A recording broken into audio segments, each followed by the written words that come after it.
This is what Savitri is telling to death. A hidden bliss is at the root of things.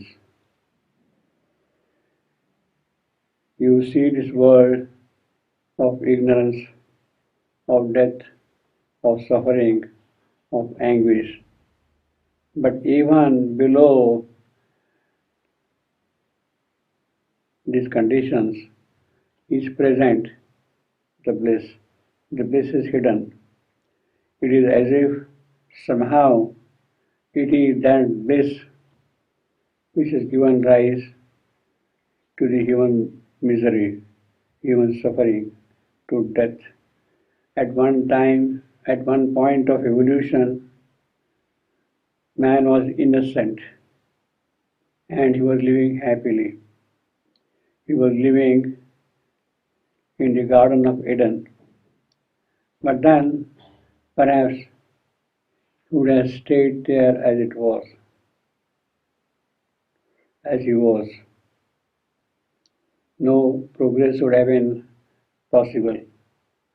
But he ate the fruit of knowledge and he was driven out of that paradise. The fall of man is a part of the work of bliss. Suffering is an aspect of the totality of this working of bliss. Death and ignorance at its present stage, death and ignorance govern the mortal world. The divine inhabitant in us, in the earth, is covered, is veiled, he cannot come out openly. Bliss has closed her eyes. She moves in this world as a blind man, stumbling from place to place. A curse is laid upon the pure joy of life. This is our present status. Curse is laid upon the pure joy of life. Delight and beauty are shunned. They are not accepted at all. We run away from delight and beauty. A Puritan God made pleasure a poisonous fruit. What we are calling pleasure, the vital pleasure, but it is a pleasure which is nothing but a poisonous fruit by which we kill ourselves. Yet for joy and not for sorrow was the earth made. Earth was made for joy, not to suffer and die in ignorance. There is a certain objective behind the whole thing, and it is that which has to come out. Yet for joy and not for sorrow was earth made. God made the earth for his delight.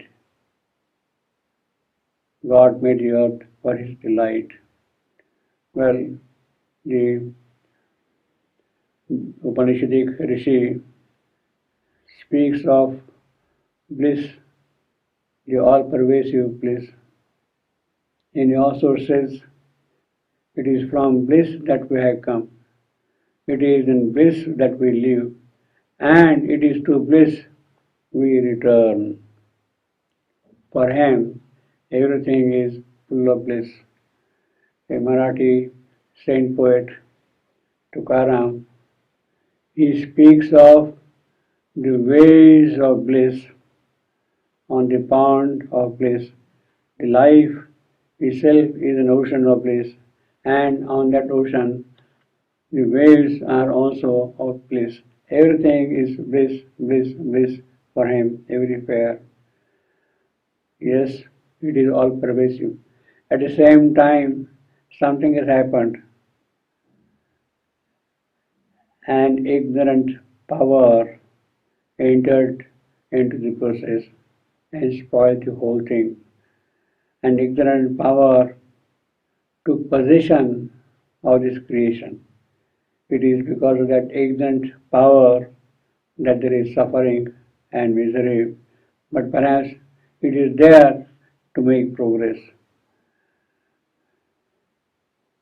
Today, our life is under the governance of death.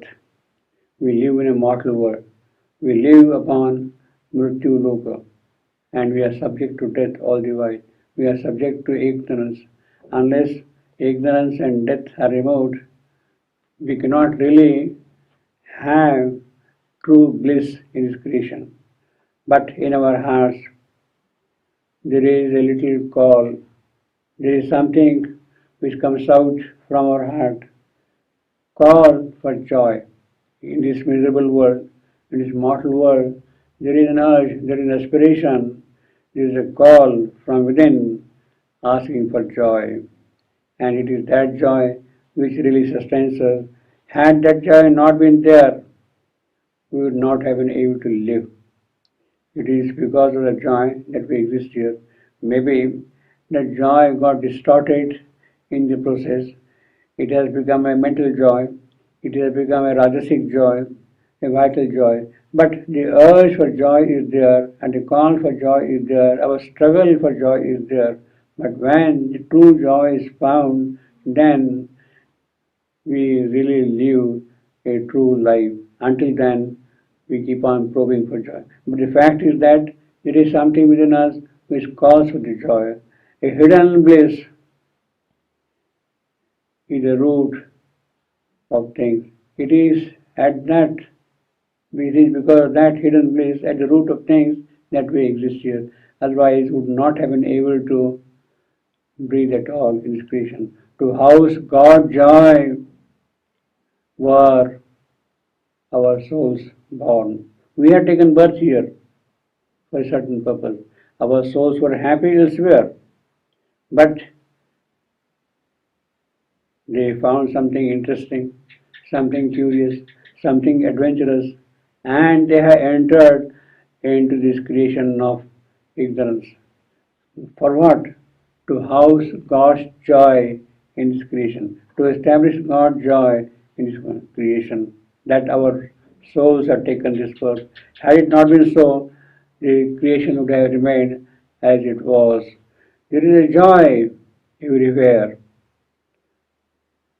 Love is man's lien on the Absolute. It is because of that we are directly connected with the Absolute Himself. There is a joy everywhere, and it is that connection which sustains here. Death has spoken to Savitri that she was a misled soul. She was looking for joy in this creation where it cannot exist, but Savitri asserts, no, it is bliss that made this creation. She must obey the earthly law that was Death's advice to Savitri. She must follow the law of this world, the law of mortality. She must accept what life offers, whatever is offered by life. She must accept that. She must forget the rest. The rest has no value. Yes, this is life. And accept what life is given to you. Be happy in this life. It is a short, maybe it is a short-lived life, but then have that joy. You cannot think of bringing any other joy. It is in response to this argument, Savitri asserts that it is love who is at the base of things. At the root of things, it is love, it is that bliss which exists here, and it is because of that bliss that the creation moves on.